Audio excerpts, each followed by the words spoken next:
Hello everyone, and welcome to another exciting Jurassic Park video by Jeremy James Prutchick.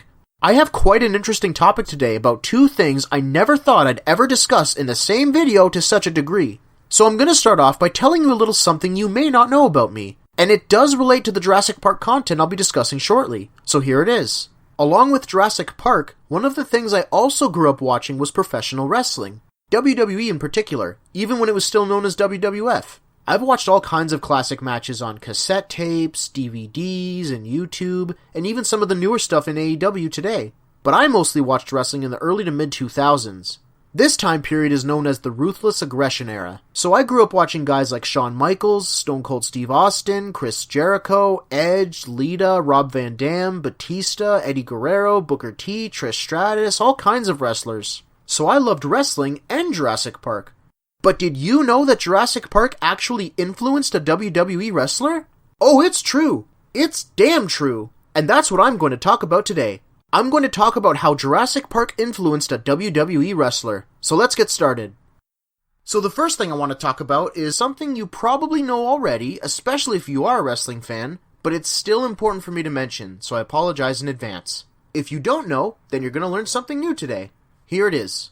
Most mainstream forms of professional wrestling are a choreographed form of entertainment, and the performances are essentially a story being told as part of a written storyline, with the wrestlers serving as players in the story. As part of the performance, wrestlers often exhibit a persona, or a character that they portray. They each have a certain look, a certain personality, and a certain style as part of their character. For example, The Undertaker. His iconic character is that of a dark, mysterious, supernatural type figure. Now sometimes, wrestlers go through different phases with their character throughout their career. They might act differently or talk differently. For example, let's look at The Undertaker again. There was a time where he was known as the American Badass. He still called himself The Undertaker, only this time he would come down to the ring riding a motorcycle dressed as a biker. Much different than the dark, shadowy specter he portrayed before. It was still the same wrestler, just a different version of himself. Eventually, he'd go back to being the supernatural dead man from before, only this time, he would take bits and pieces from his past characters and combine them into his new character. So hopefully now this gives you an idea as to how some wrestlers go through different changes with their character. But what does all this have to do with Jurassic Park? Well, the reason I'm saying all this is because the wrestler I want to talk about today went through the exact same thing. And he has Jurassic Park to thank for it. And his name is John Cena!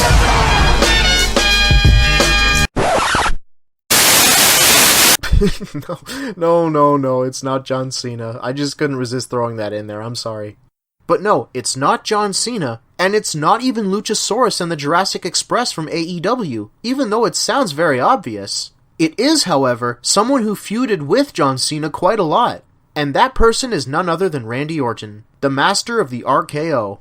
Around 2010, Randy Orton adopted a character phase in which he was a very cold, very calculating individual when it came to fighting his opponents in the ring. He would take his sweet time beating up his opponents and then finishing them off with the RKO out of nowhere.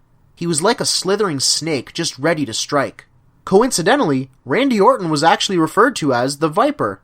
This Viper phase has become one of Randy Orton's most popular trademarks, and it's this phase that he credits Jurassic Park as the influence for his character. I'll prove it to you. Here's an excerpt from an interview with Randy Orton featured in the July 2010 issue of WWE magazine. Orton was asked, quote, "You're often referred to as the Viper or an apex predator. Are those descriptors too simplistic to sum up Randy Orton?" End quote. To which Orton replied, quote, "No. It's funny because when I'm out there in the ring, I'm always stalking somebody. If you've ever seen Jurassic Park, just recall the velociraptors and the way they move. They're all body language. They communicate with each other that way. But you also know they're intelligent because of the way they look. You can read all that through their eyes. I'm a human being and I'm capable of speech, but I tell the story with my eyes and my body language.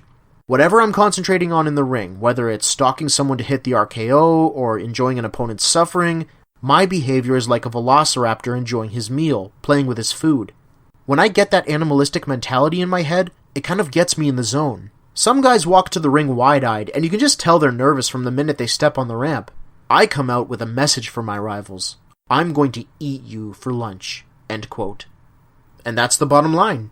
At some point in his life, Randy Orton saw Jurassic Park, and the merciless nature of the velociraptors was something that really stuck with him. He understood how they communicated and hunted their prey.